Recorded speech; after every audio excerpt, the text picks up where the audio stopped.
Good afternoon, Cross Timbers. Today is Monday, March 15th, 2021, and I am Taylor Kaluza. Homecoming, Easter egg hunt extravaganzas, tornado touchdown in Texas, and more, all coming up next on Texan TV.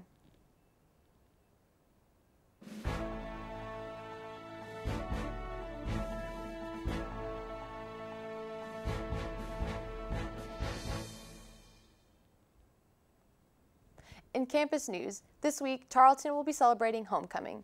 With the COVID-19 pandemic in 2020, Tarleton football was moved from the fall to the spring semester, pushing back homecoming. This week will be full of fun events that will end with a football game this Saturday, March 20th. Events include the s'mores kickoff, purple pancakes, yell contest, 100-year Purple Poo celebration, homecoming parade, and the annual bonfire. The homecoming king and queen will be announced at halftime of the football game. Along with events for the students, alumni will also have events such as the homecoming kickoff social, welcome home breakfast, and parade watch party. To find dates and times for all events, go to tarleton.edu/homecoming. In local news, the Great American Lone Star Ranch is hosting an Easter Hunt Extravaganza. It started this weekend, March 13th, and will continue every Saturday and Sunday through April 3rd. To make things fair for all kids, there will be 3 different age groups and time limits. The trick to this Easter egg hunt is that one egg will get more prizes than all the others, and every petting farm animal will be running with kids to distract them from finding eggs. The extravaganza will also include pony rides, animal behavior shows, and craft and educational stations. Everyone will pay $10, which includes everything except feed for the animals. For more information, go to greatamericanlonestarranch.com. And now, today's Texas, national, and international news from the Associated Press.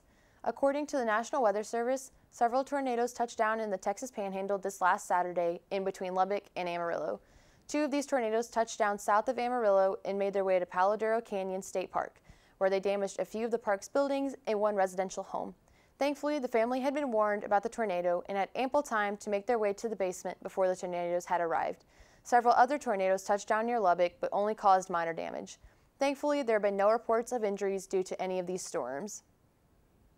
In national news, in an attempt to highlight the benefits of the $1.9 trillion plan to defeat COVID and boost the economy, President Joe Biden and Vice President Kamala Harris will be going on a cross-country tour this week with their families. Beginning today, the roadshow named The Help Is Here will start with Harris going to a culinary academy in Las Vegas, and First Lady Jill Biden will be touring an elementary school in New Jersey. The various stops around the country made by the President, Vice President, and their families is meant to educate America about the different aspects of the American Rescue Plan and how it will help America get over the pandemic. In international news, on Sunday, the eve before the Netherlands' 3-day voting period for the general election, anti-government protesters took to the streets in the country's 3rd largest city, The Hague. The protests were in response to the Dutch government's tough coronavirus lockdown. Police reported on Twitter that officers were deployed to break up the protests after hundreds of people defied repeated orders to go home. An unknown number of protesters were arrested as police broke up the demonstration. Police tweeted before the scheduled start of the protests that the maximum number of participants had been reached. With hundreds more people arriving, authorities halted trains heading to The Hague to prevent more people making their way to the city. In recent weeks, smaller demonstrations have taken place in Amsterdam. Riot police were also used to disperse protesters involved in those demonstrations. For more of today's national and international news, we turn to the AP News Minute. This is AP News Minute. The Biden administration is dispatching the Federal Emergency Management Agency to the U.S.-Mexico border. FEMA plans to help manage and care for the record number of unaccompanied immigrant children streaming into the U.S.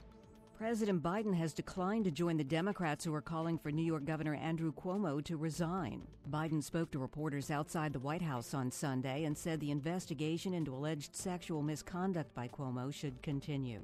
A late winter snowstorm is making travel treacherous in the central Rockies. Heavy snowfall is grounding flights, closing roads, and knocking out power in areas of Colorado, Wyoming, and Nebraska. Multiple suspected tornadoes tore through parts of the Texas Panhandle on Saturday.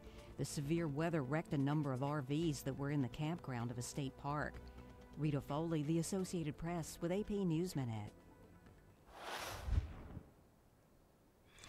In sports, the Tarleton State football team defeated Dixie State 37-15 on Saturday. The Texans combined for a total of 514 yards on offense. Leading the team was the man under center, Stephen Duncan, who threw for a career high of 347 yards and 4 touchdowns. Senior wide receiver Tariq Bitson was the leading wide receiver with his own career high of 202 receiving yards on 12 catches and 2 touchdowns. On the defensive side, DJ Harris led the team with 12 tackles. Ronald Wilson had 8 tackles, which moved him to number 9 on Tarleton's all-time tackles list.